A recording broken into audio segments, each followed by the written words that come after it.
Greetings for the day, dear friends. Welcome to my official channel Good Friend HR. दोस्तों, जैसे कि हम जानते हैं कि हम इंडस्ट्री और कैंडिडेट्स के बीच में जो एक गैप है उसको हम कवर करना चाहते हैं, वहाँ पे एक ब्रिज बनाना चाहते हैं। और ये गैप तो हमेशा रहता ही है।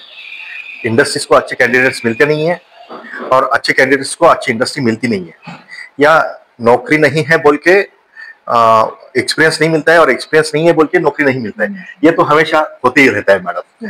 तो आज कौशल्य विकास जो स्कीम है गवर्नमेंट ऑफ महाराष्ट्र की, तो उसके तहत उसके अंडर में रोजगार मेळावा भरवलेला आहे। मुख्यमंत्री युवा कार्य प्रशिक्षण योजना इंटर्नशिप उमेदवार निवड मेळावा।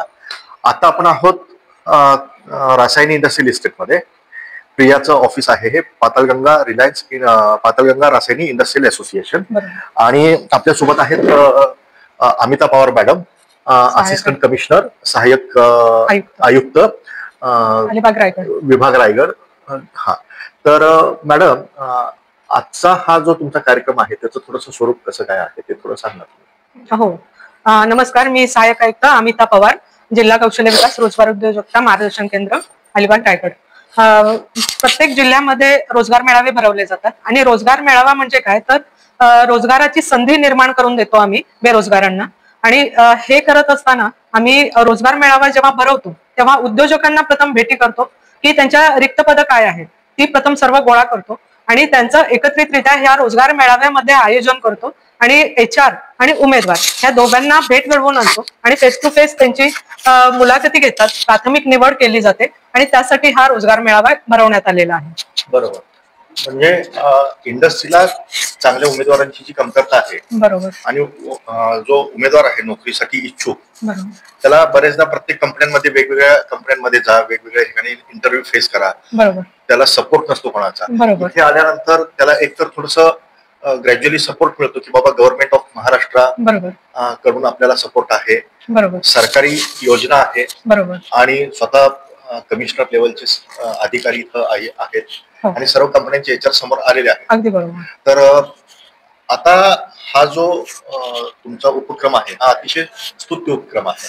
तर याच्यामध्ये पुढे आता की तुम्ही अजून ऍडिशनल कोणत्या कोणत्या तुम्ही स्कीम्स किंवा बेनिफिट्स इंडस्ट्रीला आणि उमेदवारांना देतात? बरोबर, आता नवीन जी आमच्याकडे योजना चालू आहे ती मुख्यमंत्री युवा कार्य प्रशिक्षण योजना आहे।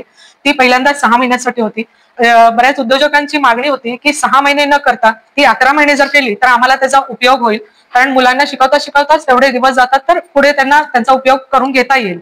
यासाठी 11 महिन्याची योजना आहे आणि ग्रॅज्युएट लेवलला 10,000 रुपये, डिग्री ITI ला 8,000 रुपये आणि 12वीला 6,000 रुपये असं पर मंथ DBT द्वारे शासनामार्फत त्याच्या अकाउंटला जमा होतात।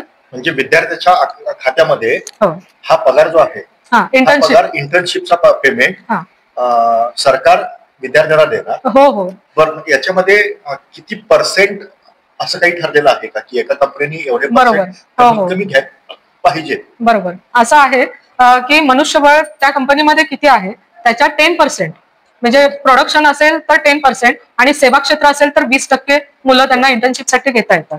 आणि कंपनीने फक्त त्यांना काय करायचंय, कामाचा अनुभव द्यायचा आहे आणि इंटर्नशिपसाठी जो स्टायफंड आहे तो शासन देणार आहे। आमच्या जिल्हा कार्यालयाच्या माध्यमातून त्या मुलाच्या खात्याला डायरेक्टली पेमेंट होतं। याच्यामध्ये इन्शुरन्स मुलाचा त्याच्याबद्दल काही योजना आहे का? हा, त्यामध्ये त्याला जर काही धोका झाला तर तो इन्शुरन्स कव्हर केला आहे असं शासनाने सांगितलं आहे। खूप छान।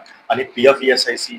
नाही, PF ESIC यामध्ये कव्हर नाही आहे, कारण ही पूर्ण इंटर्नशिप योजना आहे। म्हणजे तो विद्यार्थी तिथे नोकरीत नाही, इंटर्नशिपची योजना, इंटर्नशिप आहे। त्यामुळे कंपनी आणि विद्यार्थी याच्यामध्ये डायरेक्ट एम्प्लॉयर एम्प्लॉई हे रिलेशन नाही आहे। तो ट्रेनी म्हणून तिकडे जातो। बरोबर, ट्रेनी म्हणून जस्ट एक इंटर्नशिप त्याला गरज असते, कामाचा अनुभव त्याला मिळावा यासाठी ही योजना आहे। आणि या योजनेनंतर त्याला एक कामाचं सर्टिफिकेट सुद्धा ज्या कंपनीमध्ये त्याने इंटर्नशिप केली आहे त्यातून त्यांना मिळणार आहे।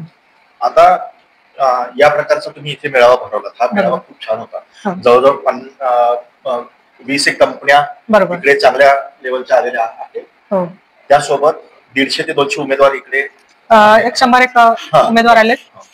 खूप चांगली स्कीम तुम्ही हा उपक्रम राबवला।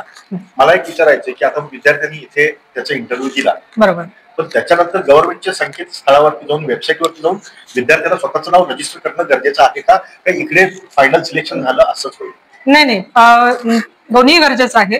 एम्प्लॉयरने सुद्धा आमच्याकडे रजिस्टर केलेले असतात आणि जे मुलांना बेरोजगार आहेत त्यांनी सुद्धा एम्प्लॉयमेंट कार्ड काढलेलं असतं. ऑनलाईन ऍप्लिकेशन करतात. सपोज एखाद्याने कार्ड नसेल, ऑनलाईन अप्लाय केलं नसेल, तर ह्या कंपन्यांना आम्ही सांगितलं आहे की ज्या मुलांची तुम्ही निवड केली आहे त्याला ऑनलाईन अप्लाय करून घ्या आणि त्यांना जॉब द्या. ऑनलाईन अप्लाय करताना वेबसाईटचं नाव काय आहे? वेबसाईटचं नाव महास्वयं गव्हर्नमेंट.in आहे. त्याच्यामध्ये एम्प्लॉयर असेल तर तो एम्प्लॉयरचं सेक्शन सिलेक्ट करेल आणि त्याचे डिटेल्स भरेल आणि एम्प्लॉई असेल तर त्याचे डिटेल्स भरेल. बरोबर. मग ते वेबसाईट वरून मॅच करून ते प्रोफाईल कॅन्डिडेट्सना कॉल केले जातात. इथं आता प्राथमिक निवड झालेली आहे बऱ्याच मुलांची आणि फायनल सिलेक्शन एक 8-10 दिवसामध्ये त्यांचं होऊन जाईल. अशाच प्रकारचा आम्ही अजून एक मेळावा भरवलेला आहे आणि तो तळोजा MIDC TIA सोबत आम्ही भरवला आहे. संयुक्त विद्यमाने करतोय. तर यापेक्षाही चांगला रिस्पॉन्स आम्हाला कंपन्यांकडूनही मिळावा, त्यांची वॅकन्सीज आम्हाला मिळाव्यात आणि त्याचबरोबर बेरोजगारांनी त्यामध्ये जास्तीत जास्त पार्टिसिपेट करावं जेणेकरून त्यांना नोकरीच्या संधी प्राप्त होतील. अशा पद्धतीने आम्ही आयोजन करतो. 3 एप्रिलला हा मेळावा असेल. सर्वांना मी परत एकदा आवाहन करू इच्छितो की शासन तुमच्या द्वारी येऊन जॉब देत आहे आणि ज्यांना चांगल्या कॅन्डिडेट्सची गरज आहे कंपन्यांना तिथे पण शासन तुमच्या दारी स्वतः येत आहे आणि शासनाने हे खूप चांगला उपक्रम राबवलेला आहे. तर कंपन्यांनी याचा जरूर फायदा घ्यावा. 3 एप्रिल लक्षात ठेवा. TIA तळोजा इंडस्ट्रियल असोसिएशनचं ऑफिस आहे तळोजामध्ये. तिकडे जास्तीत जास्त कंपन्यांनी सहभाग घ्यावा आणि जास्तीत जास्त विद्यार्थ्यांनी पण सहभाग घ्यावा. नोकरी इच्छुक उमेदवार यांनी तिकडे जाऊन ऍप्लिकेशन करायचं आहे आणि वेबसाईट आहे mahaswayam.gov.in. इकडे स्वतः जाऊन स्वतःचं ऍप्लिकेशन भरायचं आहे आणि ते ऍप्लिकेशन कसं भरायचं आहे याची मी स्क्रीन 1-2 दिवसात तुम्हाला शेअर करेन. ऍप्लिकेशन भरताना चुकू नका. मी ते तुम्हाला ऍप्लिकेशन भरायचं कसं आहे त्याची स्क्रीन 1-2 दिवसात शेअर करेन. त्याप्रमाणे तुम्ही नक्की तिकडे नोंदणी करा आणि 3 तारखेला नक्की हजर व्हा तळोजाला. बरोबर. माझं आपल्याला आवाहन राहील की जास्तीत जास्त उमेदवारांनी या संधीचा लाभ घ्यावा. नोकरीची संधी आहे आणि तुम्ही त्याचं सोनं करावं असं मला वाटतं. आणि जो आता इव्हेंट होणार आहे तळोजामध्ये तो हिंदाल्को कंपनीच्या समोर जो तनिष हॉटेल आहे त्यामध्ये आयोजन केलेलं आहे TIA सोबत. तरी तुम्ही नक्की त्याचा लाभ घ्या. धन्यवाद. परत एकदा मी सांगतो की 10वी 12वी पास विद्यार्थ्यांना 6,000 विद्यावेतन हे शासन देत आहे. ITI आणि जे ग्रॅज्युएट्स आहेत त्यांना पदविका डिप्लोमासाठी 8,000 रुपये आहे आणि जे ग्रॅज्युएट्स आणि पोस्ट ग्रॅज्युएट्स आहेत त्यांच्यासाठी 10,000 रुपये शासन विद्यार्थ्यांना देत आहे. कंपन्यांना याच्यामध्ये खर्च नाही आहे. तर कंपन्यांनी कमीत कमी 10% उमेदवार या अशा योजनांमधून घ्यावेत. स्किल्स इंडिया अंडर हा तुमचा प्रोग्राम येतो ना मॅडम? बरोबर. जिल्हा कौशल्य विकास महाराष्ट्र शासनाची योजना. तर कंपन्यांचे याच्यामध्ये खूप बेनिफिट्स आहेत. एम्प्लॉई रिलेशन डायरेक्ट नाहीये. जर तुम्हाला तो कॅन्डिडेट चांगला वाटला तर तो कॅन्डिडेटचा परत तुम्ही 6 महिन्यानंतर कंटिन्यू करू शकता. नाही सर, 11 महिन्याची आहे. 11 महिन्यानंतर परत तुम्ही कंटिन्यू करू शकता. त्यासोबतच 11 महिन्यात तो विद्यार्थी नक्कीच चांगला घडेल ही अपेक्षा पण आपण ठेवूयात. थँक्यू. अजून काही मॅडम तुम्हाला ऍडिशनल मला हे सांगायचं की इंटर्नशिप आणि जनरल वॅकन्सी या दोन्हीसाठी वॅकन्सीज आहेत. म्हणजे इंटर्नशिपसाठी सुद्धा आम्ही वॅकन्सी घेत आहोत आणि जनरल वॅकन्सी असतील तर त्याही आपण घेत आहोत. दोन्हीसाठी मुलांनी मुलाखतीसाठी हजर राहावे. येस. आज मुलींची संख्या खूपच कमी होती त्या मानाने. बरोबर. तर मुलांची संख्या जास्त होती. मी मुलींनाही आवाहन करतो की ही योजना तुमच्यासाठी पण आहे आणि मुलीने पण याच्यासाठी बेनिफिट घ्यावा. नाही, नेहमी मेळाव्यामध्ये मुलींची संख्या जास्त असते. याच ठिकाणी जरा कमी अशी वाटली पण येतात सर. चालेल. खूप थँक्यू मॅडम. खूप आभार. तुम्ही चांगले एफर्ट्स घेत आहात.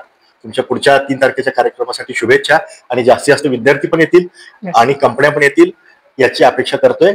थँक्यू.